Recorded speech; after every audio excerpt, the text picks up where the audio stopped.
if they weren't able to come here. So, well, welcome everybody. We're glad you came tonight for our class, and we're going to be talking about the respiratory function today. So, what is the respiratory system? Breathing. Breathing. There we go. So, what are the structures involved in that? Lungs. The lungs. Yes, we're talking about the lungs. We're going to talk about the nasal passages, right? The sinuses, the back of the throat, and so forth. The diaphragm, and all those sorts of things. All right. So, one of the reasons that I'm teaching this class is it seems if there's, let's say you have stuffy noses, what are you going to do if you go to your medical doctor? What happens to you? They'll give you medicine. They give you a medicine, typically a decongestant or something like that. Well, most of the time when a patient comes to see me, they've already been down that pathway. All right. So my role in this thing is I'm usually not trying to do more of what's already been done. I'm trying to think of something different, right? So let's say you are a patient and you've got some congestion. You might have some sinus issues, or you might have had some asthma or allergies or something of that nature. All right. I'm going to assume that what has happened to you is you've gone to the doctor and they have already told you this is, you've got bronchial asthma or whatever. They'll have told you something, and they will have then given you some sort of medicine, whether it's a steroid or it's something decongestant, something will have been given to you. Okay? Inhalers, yes. And you will have tried those. Now, and it might actually work in terms of making you breathe better. But what often happens is people don't like a side effect, or they're concerned about this. And there are some legitimate concerns. Like one of the problems that we have with some of these inhalers that are steroid-based is cataracts in your eyes and some things like that. So if you read that and you realize, hey, wait a minute, I don't want that to happen to me. So instead, I want to try a different approach. All right. So then the question is, what in heaven's name can you do?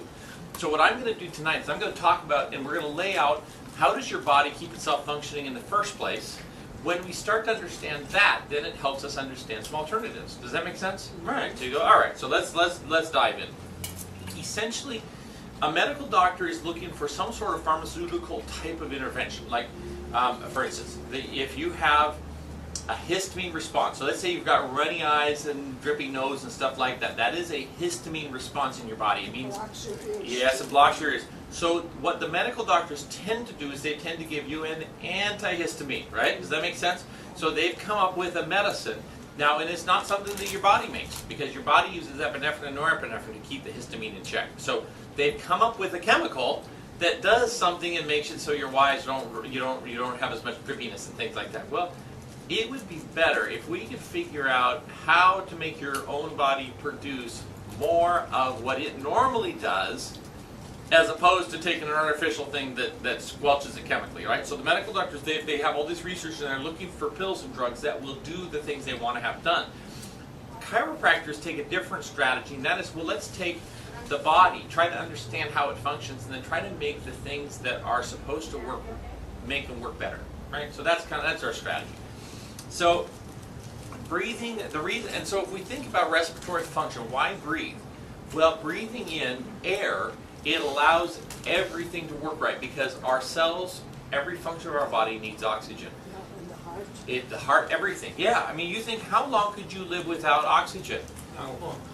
Right? I mean, if you drowned, right, how long can you be underwater? Choke. Yes, or choke, you're talking just a number of minutes. All right. Well, now you guys are all eating. So I could ask you a question, how long can you go without food? A few weeks. Yeah, we're talking weeks. I mean, Jesus was 40 days. So I mean, you're talking weeks. How long can you go without drinking something? Not very long. Not as long, right? You could go longer without eating food. You're talking weeks. Get dehydrated. Yes, and so the dehydration will become more and more a problem if we go days and days and days and days without any fluid, right? Well, so oxygen is also, so you see these hierarchies, these things that we cannot live without. Food we can live longer, but then it gets shorter. If we water, we need more fluid. Well, oxygen is one of those things. We're moving more and more close to the things that are truly essential in life. So here's the next question. How long could you live without a nerve supply?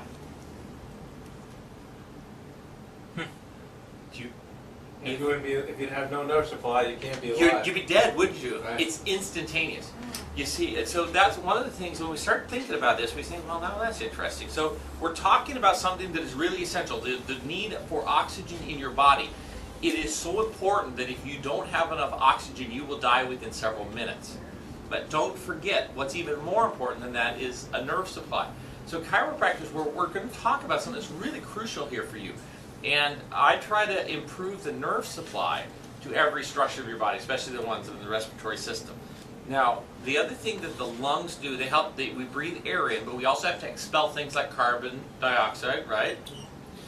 We've got and carbon monoxide. We've got to get rid of the bad gases that our body makes as a byproduct of metabolism. Perspire. Yes, we do that too. So, but let's think about some other things. When we talk about the nose and the mouth and this upper, do you realize that what it does is it warms the air that we breathe? Right? Imagine if we were to walk, let's say my two girls live in Minneapolis, right? When it is, well, you were in Chicago, so if you walked out into the bitter cold, windy, and it's, let's say it's minus 10 degrees or some crazy number, all right? If you were to breathe that air directly into your lungs, what would happen?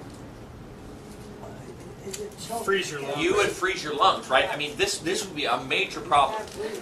So one of the functions of your respiratory system is to warm and humidify the air you breathe. What are all passage, if we could take shine a light up into our nose, we see like hair, and if we could go in a little bit deeper and see the surface of the cells, what would we find on all the cells that line our passageways, all the air breathing tubes? Probably a little film. A film, yes, so we've got mucus, and that acts like it glops on, so all the particles, like when I work on my guitars and stuff, I have wood, when you sand, you got the particles suspended in the air, so we have to clean that out because we've got the mucus, but we got little cilia, which are little hairs, because what they do is they move that mucus and keep it flowing.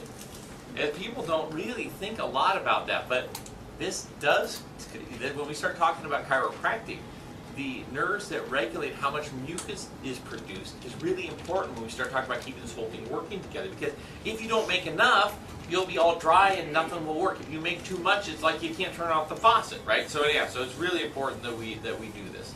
Now, the conditions when we talk respiratory function problems, we're talking about issues like emphysema, okay, bronchitis, pneumonia, asthma, lung cancer, sinusitis. All these are the sorts of things that we're talking about, all right?